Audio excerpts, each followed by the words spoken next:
Hello, everyone. All right. And welcome to the mating game, the filming of a mating game episode. My name is Quentin. I'm the production assistant here at the mating game, and it's my job to help things go smoothly with the show. Not only do I help Pat do some technical things, but I'm also here to help you all get an understanding of what we're about and what to expect that's coming soon. So, first of all, here at the mating game, we want to let you know that we're not quite like the dating game show because contestants here are going to find a new partner for life. Right? That's what we do here. Also, we have a craft services table here. We got food, drink, this delicious assortment. It's absolutely spectacular. I mean, it couldn't be better. You can't have any of it. This is only for the cast and crew, so I apologize. Throughout the show, you'll hear us communicating with each other, especially, particularly me and Pat, the host. I'm going to, maybe sometimes give him a hand signal or whatnot. That's just to let them know that maybe we've got time for a commercial break. You know what I mean?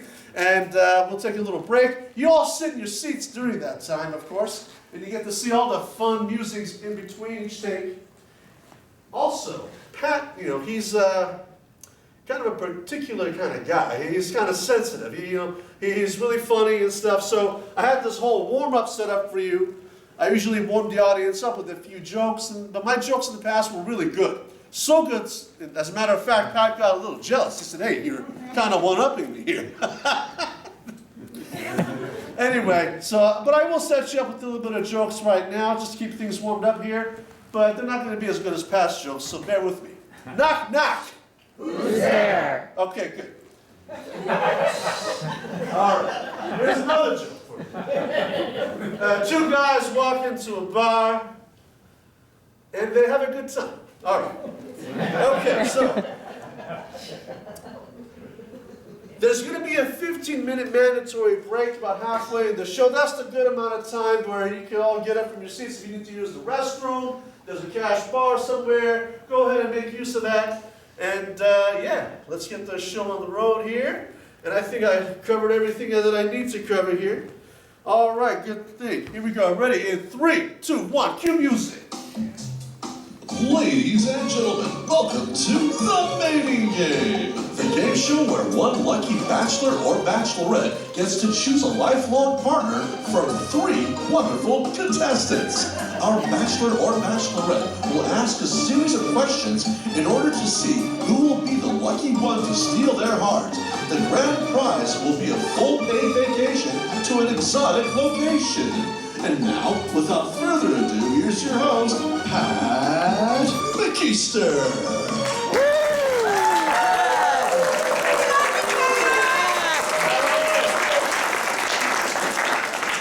It's never tame, it's never the same, it's the mating game. Hi folks, and welcome to another episode of the mating game.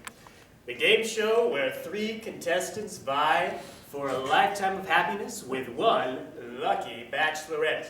Now, as you might have heard, this is not like other dating shows. No, this is a lifetime commitment. We make them sign a document and everything. They cannot legally separate. It's great. Well, I am your host, Pat McKeister, and here's a bit about me. Let's see what I'm sharing tonight. Let's see. I'm originally from San Francisco, California. Yeah. Any people in from there? Well, we're in fabulous Hollywood, so I've come a long way. Before I was a host, I used to be a drummer. That is right, I was a drummer in a rock and roll band, and I kept the hair from it. And the rhythm. Well, without further ado, let's bring out our 3 lucky contestants!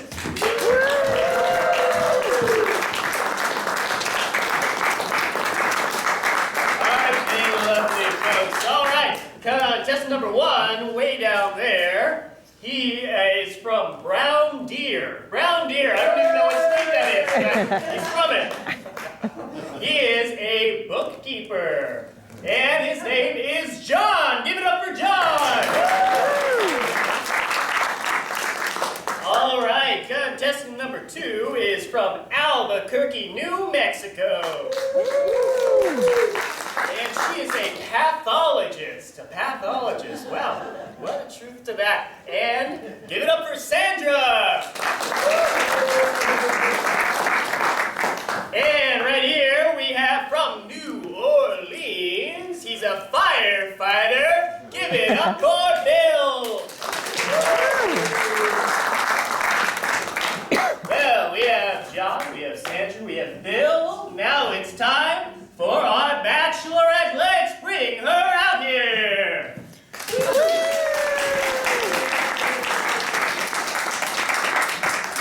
All right, well, she is from Puyallup, Washington. I hope I'm reading that right. And she is a psychologist. Her name is Brandy. Get up for Brandy. All right, here, take these. Quentin, he's fabulous. Well, Brandy, how are you feeling tonight? I'm very excited. Well, you ought to be, because you are making a lifetime commitment. When you walk out the doors tonight, you have a partner for life, one of these 3. Well, let's start off with our first date round. This is a fun, snappy round. Imagine that you are on a first date with each of these 3, and you get to ask them what you want to know. Okay, contestant number 1, John, was it? That's right. Hey, Brandy. John, let's say you and I go on our first date to a chain restaurant. Which chain restaurant is it?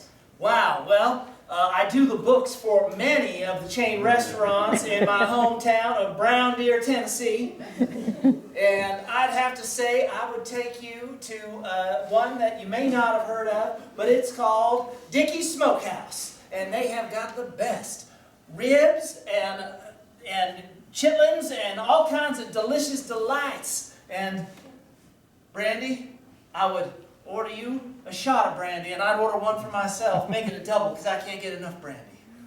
The ribs sound kind of sloppy. Yes. We might have to wipe each other down after. I like to clean off barbecue sauce using my tongue. I like to get barbecue sauce on my chest. Well, maybe. All right, well, you two get a long night ahead. Let's keep it moving, Brandy. Contestant number 2. Let's say you and I meet at a concert. What concert is it? One of my favorites is the Beatles. Very hard to get tickets. So we meet there. Are we going to break into the concert since we couldn't get tickets? Actually, I know somebody behind the scenes there at the concert. It's always in Albuquerque. And the reason that I know them is because I've done a pathology test on them. Wow. That's some interesting psychology you have. Oh, I know. Well, just so you all know, folks, Ringo and I, same level of drummer. That's how good I am. Let's keep going, though. Contestant number 3. Hi there. Let's say you and I meet for the first time walking down the street, and I bump into you and knock out all of the books that I'm carrying. How would you react? Well, I'd take that infant that I just saved from that burning building over there, and I'd lay him gently down on the soft grass, and I'd bend down on one knee, and I'd pick up your books for you, and I'd say, "Hello, little lady, I think you dropped something." Interesting. And then I'd wipe the sweat off of my brow. And then I'd pick up that baby and show you my nurturing side. Interesting. And then how would the date turn into a date? Well, I'd leave the baby with some passing bystander. And then I'd take off my firefighter hat, and I'd ask you if you'd like to walk on over to the firehouse. I'm pulling a double shift, and I'm the only one sliding up and down the pole.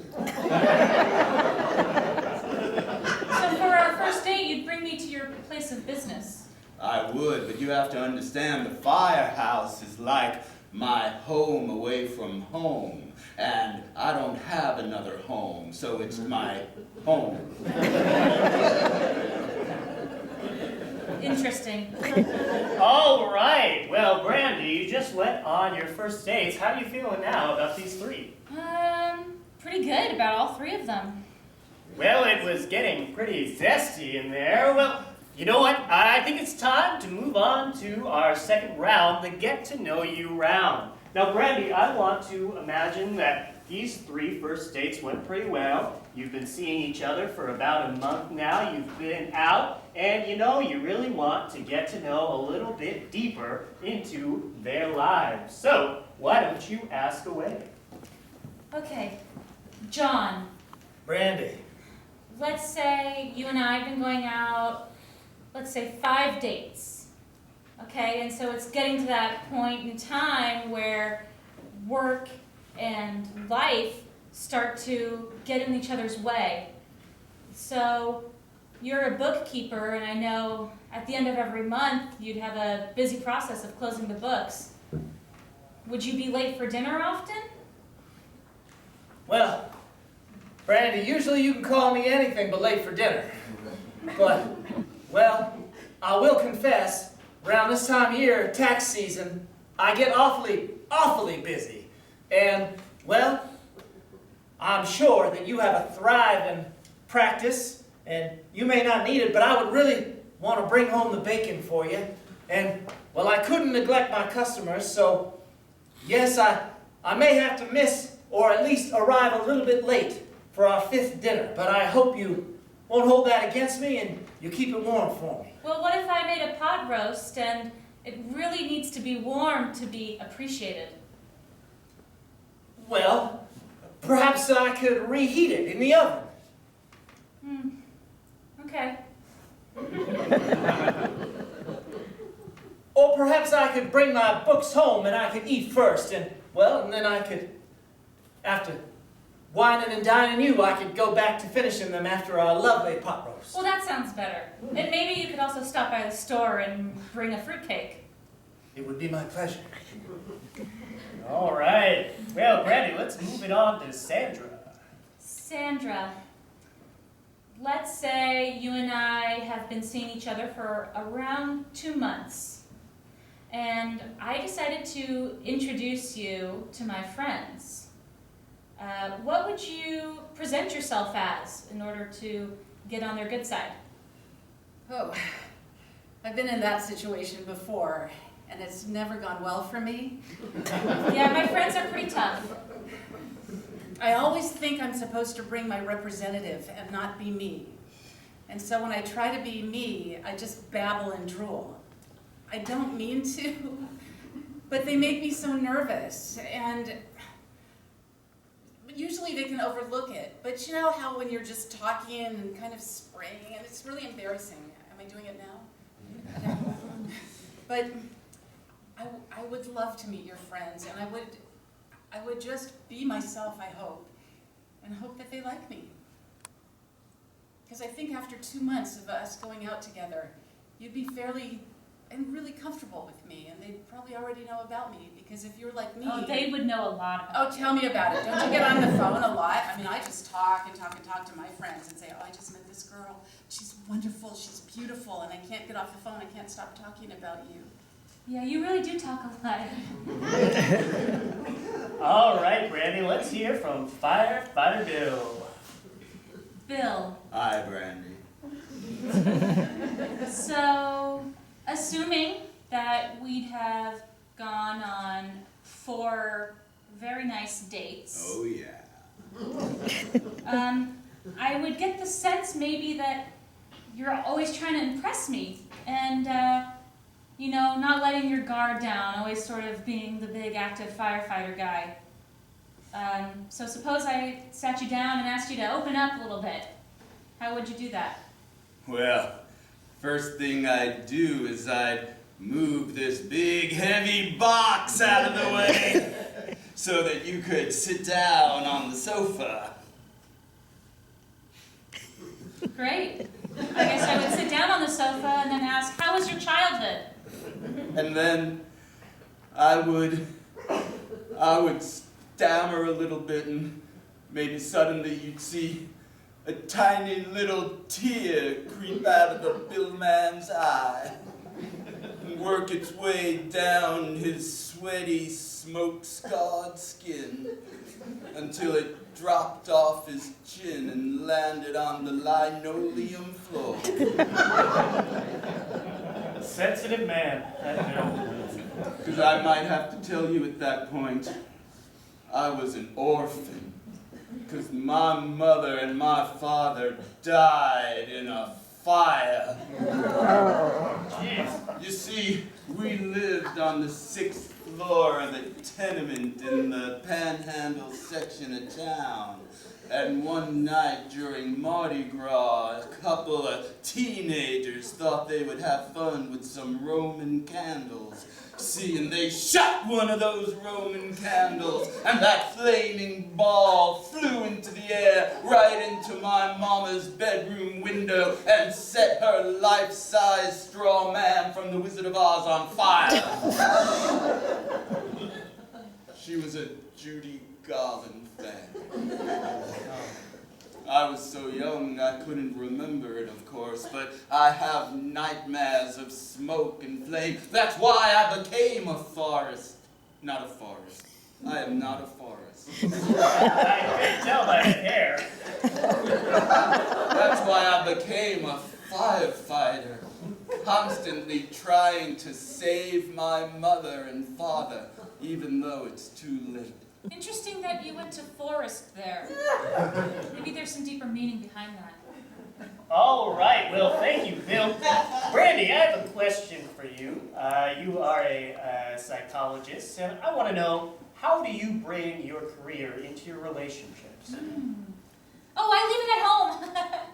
I don't like to bring my career into my personal relationships. You don't ever find yourself psychoanalyzing your significant others? I mean, one can't help what your brain does, right?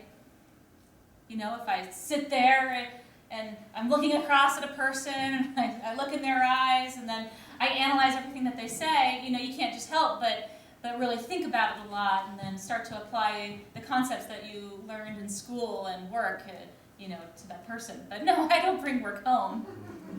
All right, well, good to know. All right, folks, well, we are going to head to a word from our sponsors, but we will be right back. And it's schedule what? The 2 cup. Good job, everybody. Good job. You got a craft service table there. Feel free to help yourself with some snacks. Great job, Pat. Yeah, Quentin, I wanted to talk to you, pal. Listen, you might have heard it in the tabloids, but I recently got engaged. I did. Congratulations. You're a lucky guy. Yeah, well, you know, funny thing, I asked around town some of my good pals, and, you know, no one seems to be available to be my best man. And, really? You know, we have a good working relationship, and I think you're a pretty swell guy. I was wondering, maybe, would you please be my best man? I'm touched. Sure, yeah. Yeah. Thank you. I don't know why all the other guys I called friends for years, they just, they didn't want the gig, you know? Well, I mean, it's... I'm a swell guy, I'm a real groovy man, right? Do you think so? Anyone would kill to be my best man, right? Yeah, I'll be there. I'll be Thank there. You're a good guy, Pat. You know, I appreciate that. Yeah. Excuse me, Dr. Brandy, Dr. Carlisle, it's me, your Thursday at 3. Janine! Yes, thank you so much for giving me your home number and your schedule. I'm having a crisis. I need you. I need you so much. Now's not a good time. But you said you're here for me anytime, 24/7. Okay, Janine, what are you experiencing? Tremendous anxiety. I think everyone is against me. Janine. I think maybe you don't even like me, doctor. Oh, I don't need to like you to be your psychiatrist. But I thought that's what we were working on, helping me feel light.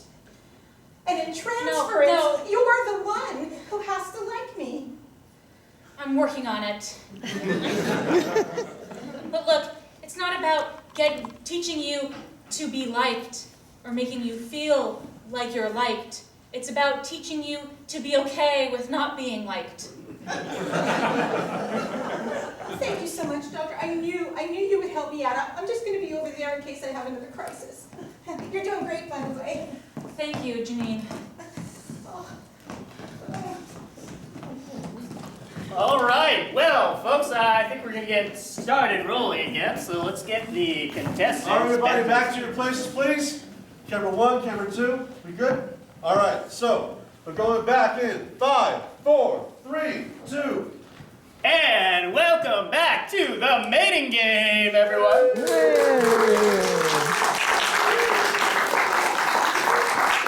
Well, we have lovely Brandy here, and she's been theoretically going on dates for a few months with our 3 wonderful contestants. We got John, we got Sandra, and we got Bill. Well, Brandy, I want you to imagine that we're about 4 months into each of these relationships, and you know, it's time to break into their history, their relationship history. Who did they see before you? And you know what, Brandy, don't be afraid to sprinkle in some of your past lovers into the equation as well. Well, John, so if we've been dating for 3 months and I hadn't heard about any of your ex-relationships, why would you be hiding them from me? Were they bad? Well, Brandy, I'm afraid there's just no way to sugarcoat this. I'm recently divorced. You see, I got married very young. I found myself in a certain amount of trouble, and, well, I met a woman who was sort of a sanctuary for me and helped me get out of trouble, but, well, it didn't work out. As a repayment for getting me out of trouble as a young man, she expected me to help her and her family business do some things that, well, I'll confess were a little less than ethical in their bookkeeping practices. But, Brandy, I swear to you, I've turned over a new leaf. I'm a new man, and I've left that life behind me. I'm purely above board with my bookkeeping, and, well, I hope to never see my ex-wife ever again, or her family. And I'm assuming her family sounds like they're a very powerful family. They don't contact you anymore? Well, the town I come from is rather small, and they do occasionally come by, nose around for a favor or two, but I turn them away without fail. I have stood firm these past few weeks in no longer assisting them in their criminal activities.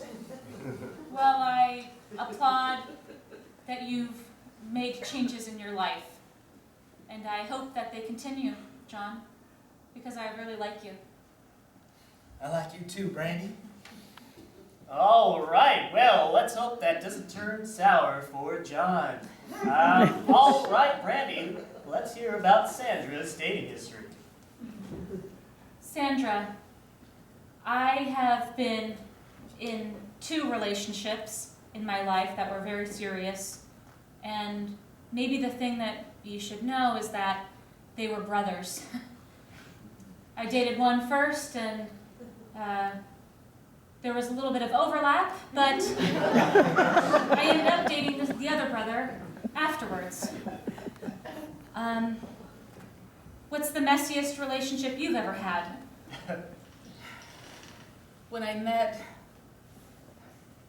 the love of my life at an autopsy. The love of your life? Well, At why the are you on time. this show? No, it was at the time. Was it the dead body? I wish. That it would have been so messy. But frankly, at the time, I thought that was the love of my life. In the moment. You know how you think that in the moment? One of those brothers you must have thought was the love of your life, right? And then you met the other one, and that one was your love of life. And then there's another one that becomes that. No, there were only 2 brothers. Too. Well, so I met the love of my life over an autopsy. We shared a drink and a sandwich during my break. And I shared what I do for a living, and because they don't understand what I do for a living, sometimes I don't. I don't know what pathology is. I mean, does anybody? Anyway, so I started to look at Petri dishes, and there's all this mess on the floor, and he passed out. Passed out. And I'm at my work.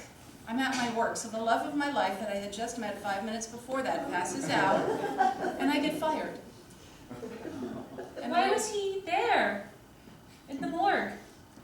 I think it was visiting hours or something. You know, sometimes people just wander in and they go into the morgue. They're just curious. They're kind of morbid that way. I'm used to it. So anyways, after he passed out, you dated for a while and it was messy? No, I just ended the relationship right there. I got fired. Who fires you on the first date? I get fired, this guy's passed out, and it's over. You know, I'm getting the feeling that you like to jump into things really quickly. Sandra, how about you rattle off maybe 3 or 4 of your other relationships that got messy? Hopefully some of them lasted longer than a few minutes. All right. It's embarrassing. It's only live television. Well, pre-recorded, but live to everyone in the USA. I was called to a scene. It was at a house. It was just a scene. I mean, it wasn't a murder or anything. It was just a scene. There was like blood and things all around. It was disgusting.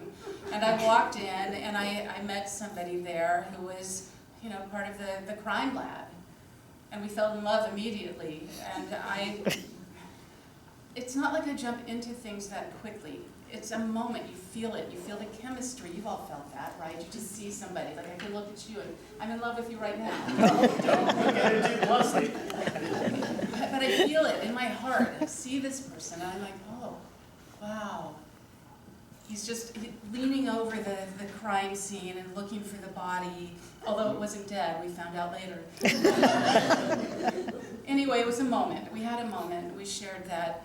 We met later for drinks, and I guess I was